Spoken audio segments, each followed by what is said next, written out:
स्वीकारणे ठराव क्रमांक 7 अभ्यास करण्यासाठी किंवा त्याच्यावरती प्रश्नोत्तर विचारण्यासाठी मग सभागृहाला वेळ देतो। आपली काय शंका असेल तर नक्की विचार। आपल्यासमोर तेरीस पत्रक आहे, ताळेबंद आहे, नफातोटा पत्रक आहे। नमस्कार, मी योगेश वसंत जाधव, अध्यक्ष जय भवानी ग्रामीण बिझनेस शेती सहकारी पतसंस्था मराठीत मंडणगड।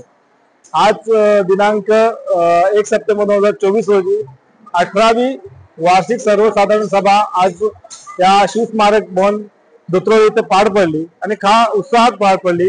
या सभेच्या माध्यमातून मी सर्व मराठा ठेवीदार आणि बांधवांना विनंती करतो की आज आपण या ठिकाणी मंगलमूर्ती मुदत ठेव योजना आपण या ठिकाणी घोषित केली आणि या मुदत योजनेचं आकर्षण असं आहे की जास्तीत जास्त 10.50% इतका मोठा व्याजदर आपण ठेवीदारांना देणार आहोत।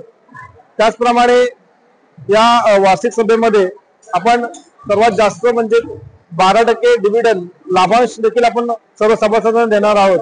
ही या आपल्या माध्यमातून सर्व मराठा समाजातील बांधवांना या पतसंस्थेचे जेवढे